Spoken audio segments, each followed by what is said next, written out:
আচ্ছা এই জায়গা আমরা সবাই নিজেরা হ্যাঁ, আর গাড়িও বেশি নাই, এত তাড়াহুড়ো করে যাওয়ার দরকার নাই আমাদের। এই যে সিনিয়র ভাই ইব্রাহিম ভাই আছে আর এই যে আমার যারা আছে সবাই তো সাবধানে চলল। ইব্রাহিম ভাই রাস্তাঘাটে গেলে আগে থেকে যাওয়া হয় দরকার নাই হ্যাঁ। আমরা যাচ্ছি আগে রাখবো সবাই মাথাগুলিতে গাড়িটা থাকবে, এই গাড়ির পিছনে কেউ সামনে যাবে না আর কেউ আস্তে আস্তে গাড়িটা থাকবে, এই গাড়িটা ওভারটেক করবে না। সবাই মাথাগুলো পিছিয়ে নিচ্ছে আস্তে আস্তে, কারণ আমরা যাবো ধীরে সুস্থে যাবো, কোনো অঘটন না করতে সেদিকে সবাই সাবধান থাকবে। আর আমিও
সব তো জোরে টান দে ভাই।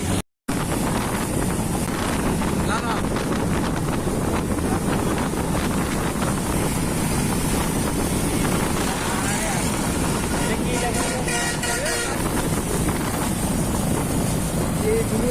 পাম্প হবে সব জায়গায়।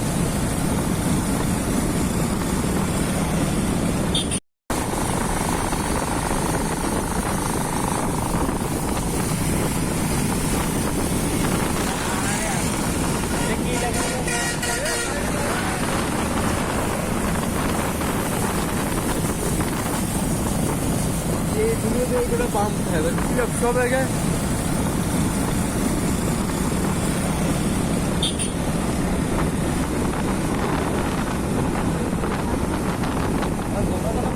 ভালো ভালো ঠিক আছে, এতগুলো থাকতে পারছি না এমনও মনে আছে নাই থাকলে ব্যবসা কিন্তু ঠিকই চলে, ব্যবসাটা চলে ঠিক আছে।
पीछे पूरा तीन घंटे गाड़ी होते पीछे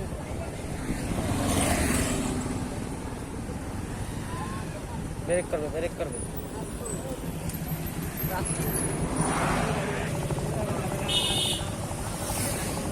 সাহস সবার আগে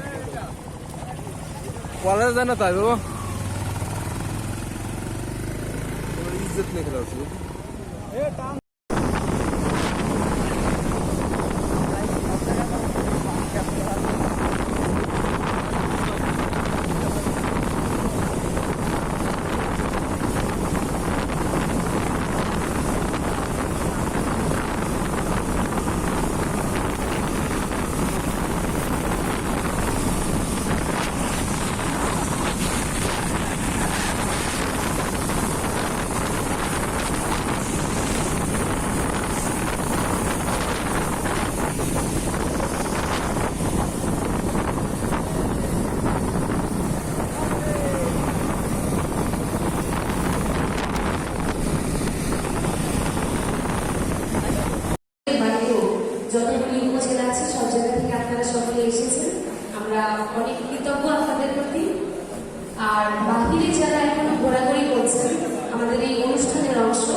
আমি অনুরোধ জানাচ্ছি আপনাদের কেউ যদি বাহিরে থাকে তাদেরকে দয়া করে একটু ভেতরে ডেকে আনবেন, তাহলে হচ্ছে আমরা একদম আলোচনাটা মেইন স্ট্রিম আলোচনা শুরু করে দিতে পারি।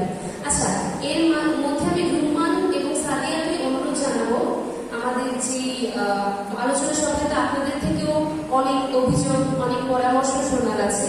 তো একদম অনুষ্ঠানের শুরুতেই আপনাদেরকে বলবো কাগজ কলম যদি ওনাদেরকে দিয়ে দেওয়া যায়, তাহলে হচ্ছে আমরা তো এদিকে ধরেন আলোচনা করতে থাকবো, আপনাদের সকল প্রশ্নের উত্তর হয়তো তার মধ্যে চলে আসতে পারে।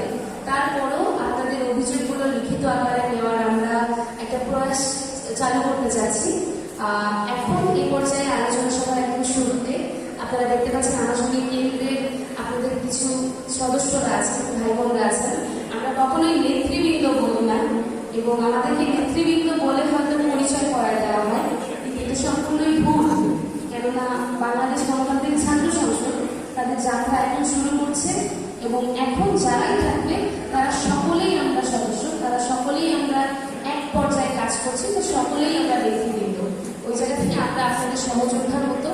তো এবারে আমাদের একটা ছাত্র সংসদ একটা রাজনৈতিক দল হয়েছে, সেই দলটা নিয়ে কথা বলতে এবং কেন এই ছাত্র সংসদ তৈরি করা হলো, কেন এই নতুন রাজনৈতিক দলটা আসলো, এই সব কিছু নিয়ে আপনাদের মাঝে কথা বলবেন আমাদের বাগেরহাটের ছেলে, আমাদের কেন্দ্রীয় যুগ্ম আহ্বায়ক জয় বিশ্বাস ভাই। আসসালামু আলাইকুম। আজকে এই অনুষ্ঠানে যারা আসছেন সবাই কোনো না কোনোভাবে হচ্ছে বাংলাদেশ একটা নতুনত্ব কি চায় সেই চিন্তাধারা নিয়ে আসছেন। বিগত যে ফ্যাসিস্ট রেজিমের অবসান ঘটছে, যে ফ্যাসিস্ট রেজিমের পতন ঘটছে, সেই পতনের পর থেকে নতুন বাংলাদেশের যে স্বপ্ন, সেই স্বপ্ন সবাই আসছে।